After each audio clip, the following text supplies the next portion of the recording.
sea de enorme relevancia porque le tocó dar un giro dentro de los temas de la socialdemocracia, le tocó dar un giro a España en su momento, le tocó ser protagonista, testigo de hechos históricos, le tocó ser el jefe del gobierno español cuando el presidente Ronald Reagan era un hombre muy conservador y con quien tuvo una relación ciertamente difícil. Él, con esa perspectiva, con esa experiencia, nos habla de Donald Trump y de cosas que a usted y a mí nos interesan. Presidente González, gracias por estar con nosotros. Encantado. ¿Por qué ganó Donald Trump? ¿Cómo lo analiza usted? O dicho de otra manera, ¿por qué perdió Hillary Clinton? Sí, la pregunta se puede hacer para los dos, ¿no? Donald Trump ha hecho mucho más psicopolítica que política. Entonces lo que ha hecho es dirigirse a las emociones de muy diversa gente. Y ha ido sumando emociones que nunca dan un programa de gobierno. Y en base a toda la suma de emociones ha tenido una mayoría. Mayoría de voto popular no, pero mayoría para vencer a Hillary, que ha intentado hacer una campaña, se supone que más racional, se supone que tampoco ha sido muy racional. Que no conectó con el electorado. No conectó porque el otro se dirigía, repito, a las emociones. Estamos en la era de la psicopolítica, no importa que uno argumente bien, es la primera vez que un republicano está en contra del libre comercio. Hasta ahora los republicanos estaban en favor del libre comercio, sobre todo si el libre comercio era para otros y ellos se sentían protegidos. Pero ahora nos encontramos con un señor que se quiere encerrar en su frontera como consecuencia de lo que dice, que insulta a los demás, que hace un nacionalismo trasnochado, que nos recuerda épocas pasadas del siglo XX y que conecta con una parte descontenta de la sociedad. Esa es la verdad.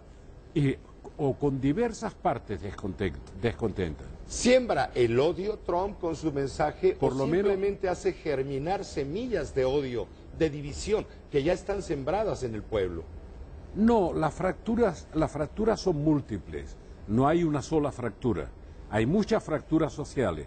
En esta sociedad de las redes o de Internet, que uno lo puede observar en las redes sociales, las fracturas son muy diversas. Este ha ido sumando y alimentando fracturas y rencores, sin duda alguna. Sí, vamos a ver, había un filósofo historiador francés muy brillante, Renan, que decía: oiga usted, ¿cómo se construye una nación?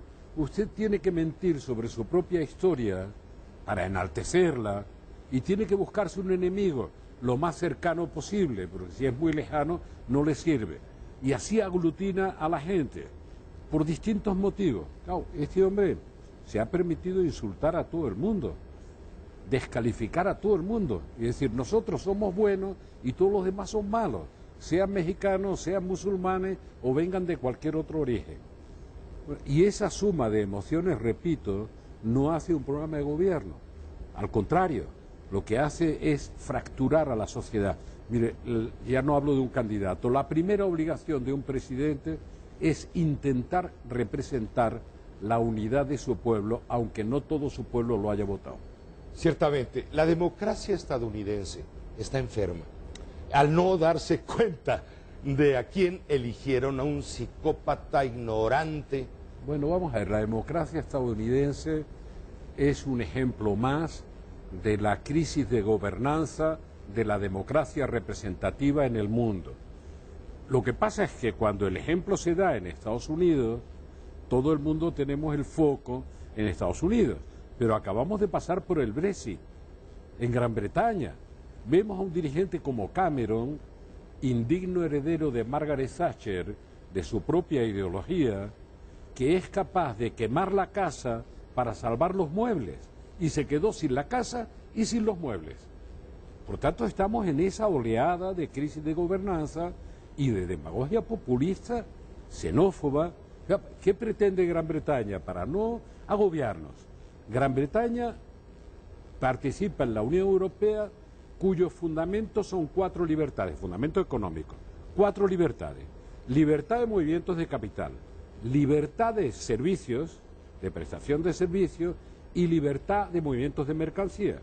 Y la 4ª libertad es libertad de movimiento de personas. ¿Qué dicen los británicos? Sáquenme del movimiento de personas que no sean libres los seres humanos, sí, y las otras libertades me las quedo. Quiero tener libertad para mover los capitales, quiero libertad para las mercancías, pero no quiero libertad para las personas. Oiga, espérese. Esa reacción nacionalista y xenófoba ya llevó a Europa a 2 enfrentamientos mundiales. ¿A dónde va México en la relación con Estados Unidos? México tendrá que pagar las consecuencias de haber sido metiche al haber recibido a Donald Trump con pompa, circunstancia. No creo, digamos, yo no estaba de acuerdo con eso, pero no creo que eso sea un elemento nuclear de la relación, ¿no? ¿A dónde va a ir México? Depende de lo que haga México. Hay una cosa que yo he aprendido en la relación con Estados Unidos, y empecé mi tarea de gobierno, que duró 14 años, cuando estaba Reagan en el poder. Y fue muy tensa la relación bilateral, que hubo que modificarla, y fue muy tensa la relación con América Latina, porque yo tenía una visión de América Latina y ellos otros, y yo no renuncié. Aprendí de una vez que Estados Unidos respeta a quien se hace respetar. Quien no se hace respetar no pierde en el tiempo. Y además es lógico, ¿eh? O sea, cuando uno tiene un gran poder, dice, no pierde el tiempo en las que ya tienen más o menos sumisos. Tienen que dedicarle tiempo a aquellos que se hacen respetar. Por tanto, ese es un principio básico. Y no hay que exagerarlo, no hay que contestar a un nacionalismo xenófobo con otro. Eso me parece absurdo. Ni hay que hacer la política que hacía Chamberlain o que proponía Chamberlain frente a Hitler.